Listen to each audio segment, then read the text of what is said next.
पाठ 13 अव्यय इंडेक्लाइनेबल वर्ड्स। वे शब्द जो हर परिस्थिति में एक समान रहते हैं, अर्थात जिनका रूप कभी नहीं बदलता, उन्हें अव्यय या अविकारी शब्द कहा जाता है। अव्यय के भेद, काइंड्स ऑफ इंडेक्लाइनेबल वर्ड्स। अव्यय के 5 भेद होते हैं। 1 क्रिया विशेषण, 2 संबंध बोधक, 3 समुच्चय बोधक, 4 विस्मयादि बोधक, 5 निपात। 1 क्रिया विशेषण एडवर्ब। वे अविकारी शब्द जो क्रिया की विशेषता बताते हैं तथा उसके बारे में जानकारी देते हैं, उन्हें क्रिया विशेषण कहा जाता है। उदाहरण, नीति बाहर खड़ी है, खुशी प्रतिदिन स्कूल जाती है, आज उसने बहुत खाया, एकाएक वर्षा होने लगी। इन वाक्यों में रंगीन शब्द क्रिया की विशेषता बता रहे हैं, अतः ये शब्द क्रिया विशेषण हैं। क्रिया विशेषण के भेद, काइंड्स ऑफ एडवर्ब। क्रिया विशेषण के 4 भेद होते हैं।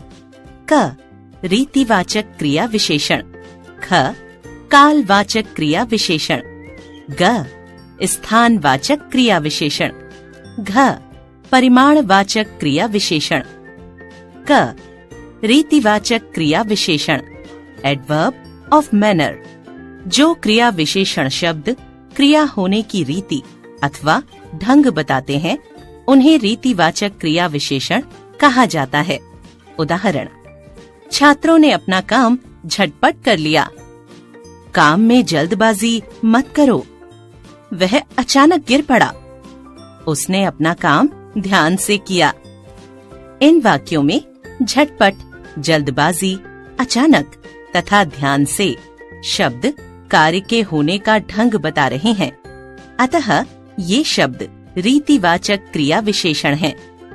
कुछ अन्य रीतिवाचक क्रिया विशेषण शब्द हैं जल्दी जल्दी, ध्यानपूर्वक, शीघ्रता से, जैसे जैसे, प्रेम पूर्वक, नियम पूर्वक, शांति पूर्वक, कठोरता से, प्यार से, धड़ाधड़, सुख पूर्वक, सावधानी पूर्वक, सहसा, झटपट, एकाएक आदि। ख कालवाचक क्रिया विशेषण एडवर्ब ऑफ टाइम। ऐसे अविकारी शब्द जो क्रिया के होने का समय बताते हैं, उन्हें कालवाचक क्रिया विशेषण कहा जाता है। उदाहरण, मैं कल जाऊंगा, हमें सदा सत्य बोलना चाहिए, वह कभी कभी सैर करने जाता है, माता पिता को प्रतिदिन प्रणाम करो। इन वाक्यों में कल, सदा, कभी कभी तथा प्रतिदिन शब्द कार्य होने के समय की विशेषता बता रहे हैं, अतः ये कालवाचक क्रिया विशेषण शब्द हैं। कुछ अन्य कालवाचक क्रिया विशेषण शब्द हैं बाद में, पहले, अभी, अब, जब, तक, आज, कल, परसों, कभी, रोज, प्रायः, अक्सर, तुरंत, हमेशा, प्रातः, सर्वदा आदि। ग स्थानवाचक क्रिया विशेषण एडवर्ब ऑफ प्लेस। जो अविकारी शब्द क्रिया के होने के स्थान की जानकारी दें, उन्हें स्थानवाचक क्रिया विशेषण कहते हैं। उदाहरण, कूड़ा इधर उधर मत फेंको, मैं पीछे पीछे आता हूँ, जिधर देखो उधर पानी ही पानी है, अंदर जाकर बैठिए। इन वाक्यों में इधर उधर, पीछे पीछे, जिधर उधर तथा अंदर शब्द क्रिया होने के स्थान का बोध करा रहे हैं, अतः ये स्थानवाचक क्रिया विशेषण शब्द हैं। कुछ अन्य स्थानवाचक क्रिया विशेषण शब्द हैं आसपास, सर्वत्र, यहाँ, वहाँ, दाएं, बाएं, अंदर, बाहर, दूर, पास, आगे, पीछे, ऊपर, नीचे आदि।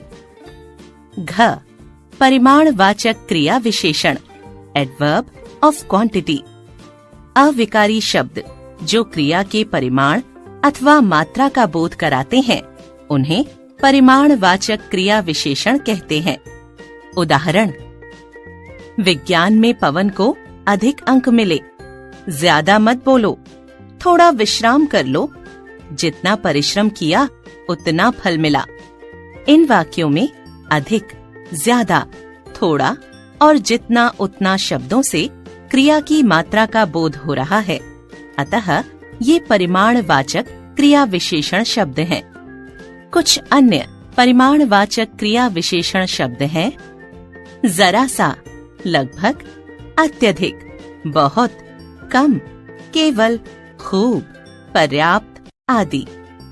यह भी जानें, वे शब्द जो संज्ञा या सर्वनाम से पहले लगकर उसकी विशेषता बताते हैं, वे परिमाणवाचक विशेषण होते हैं। जैसे जग में थोड़ा पानी है, इस वाक्य में थोड़ा शब्द पानी की विशेषता, परिमाण बता रहा है।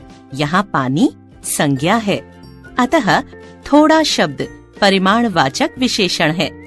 जो शब्द क्रिया से पहले जुड़कर क्रिया की मात्रा या माप या तौल का बोध कराते हैं, वे परिमाणवाचक क्रिया विशेषण होते हैं।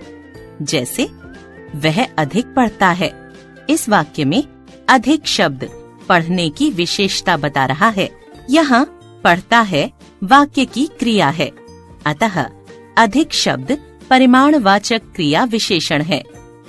इसी प्रकार निम्न उदाहरणों से इन दोनों का अंतर और अधिक स्पष्ट हो जाएगा। राहुल कम खाना खाता है, कम विशेषण, राहुल कम खाता है, कम क्रिया विशेषण। 2. संबंध बोधक प्रीपोजिशन, वे शब्द जो संज्ञा अथवा सर्वनाम शब्दों के साथ आकर वाक्य के दूसरे शब्दों के साथ उसका संबंध बताते हैं, उन्हें संबंध बोधक अव्यय कहा जाता है। उदाहरण, हमारे घर के पास आम का पेड़ है, संतोष माँ के साथ बाजार गया है। इन वाक्यों में रंगीन शब्द वाक्य में संज्ञा अथवा सर्वनाम शब्दों का संबंध वाक्य के अन्य शब्दों के साथ जोड़ रहे हैं, अतः ये सभी संबंध बोधक अव्यय हैं। कुछ संबंध बोधक शब्द इस प्रकार हैं: से छोटा, के पहले, से पहले, के साथ, के बाद, के बाहर, के चारों ओर, के ऊपर, से बड़ा, के पीछे, के अंदर, के आगे, के सामने, के सहारे, के पास। यह भी जानें, संबंध बोधक शब्द प्रायः के या से परसर्ग से आरंभ होते हैं। संबंध बोधक और क्रिया विशेषण में अंतर। कुछ शब्द क्रिया विशेषण और संबंध बोधक दोनों रूपों में प्रयोग किए जाते हैं, जैसे अंदर, पहले, भीतर आदि। जब इन शब्दों का प्रयोग संज्ञा या सर्वनाम शब्दों के साथ होता है, तब ये संबंध बोधक कहलाते हैं, और जब ये क्रिया की विशेषता प्रकट करते हैं तो क्रिया विशेषण कहलाते हैं। उदाहरण, क्रिया विशेषण संबंध बोधक, शर्मा जी यहाँ रहते हैं, शर्मा जी हमारे पड़ोसी के यहाँ रहते हैं। अंदर आओ, घर के अंदर आओ, राकेश पहले पहुँच गया, आरती से पहले राकेश पहुँच गया। 3.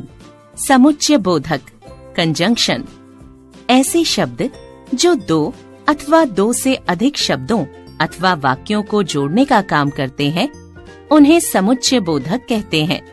उदाहरण, कल्पना और कुमार विद्यालय गए, मैं कल बीमार था इसलिए आपसे नहीं मिल पाया। माताजी ने कहा है कि मन लगाकर पढ़ा करो, वह अगर विद्यालय आएगा तो परीक्षा भी देगा। इन वाक्यों में रंगीन शब्द दो शब्दों, वाक्यों अथवा वाक्यांशों को जोड़ने का काम कर रहे हैं, अतः ये समुच्चय बोधक अव्यय हैं।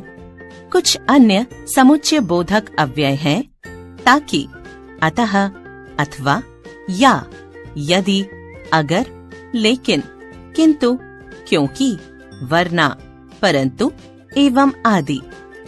4.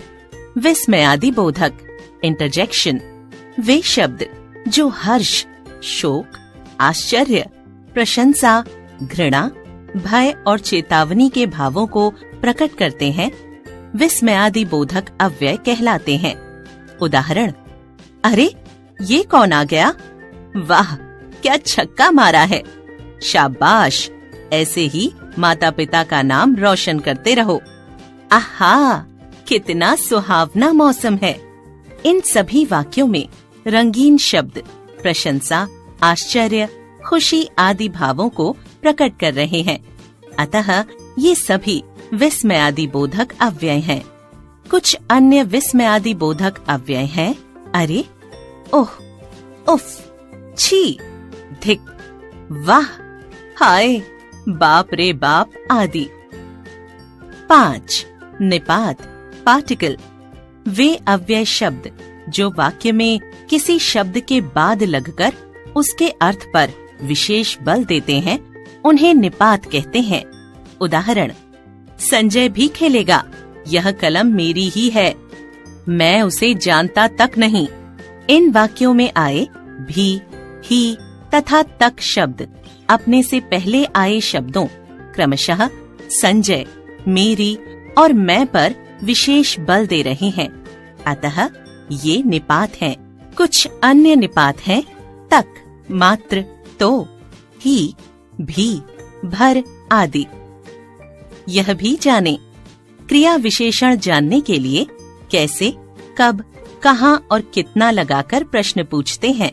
रीतिवाचक क्रिया विशेषण से कैसे प्रश्न का उत्तर मिलता है। कालवाचक क्रिया विशेषण से कब प्रश्न का उत्तर मिलता है। स्थानवाचक क्रिया विशेषण से कहाँ प्रश्न का उत्तर मिलता है। परिमाणवाचक क्रिया विशेषण से कितना प्रश्न का उत्तर मिलता है। आपने जाना, वे शब्द जिनका रूप, लिंग, वचन, कारक आदि के कारण नहीं बदलता, उन्हें अव्यय कहते हैं। अव्यय 5 प्रकार के होते हैं: क्रिया विशेषण, संबंध बोधक, समुच्चय बोधक, विस्मयादि बोधक तथा निपात। क्रिया की विशेषता बताने वाले अविकारी शब्दों को क्रिया विशेषण कहते हैं। क्रिया विशेषण के 4 भेद होते हैं: रीतिवाचक, कालवाचक, स्थानवाचक, परिमाणवाचक। संबंध बोधक शब्द वाक्य में प्रयुक्त संज्ञा तथा सर्वनाम शब्दों का संबंध वाक्य के दूसरे शब्दों के साथ जोड़ते हैं। समुच्चय बोधक या योजक 2 शब्दों, वाक्यांशों तथा वाक्यों को जोड़ते हैं। विस्मयादि बोधक शब्द मनोभावों को प्रकट करने वाले शब्द होते हैं। निपात वे अव्यय शब्द हैं जो जिस शब्द के बाद आते हैं उसे बल प्रदान करते हैं।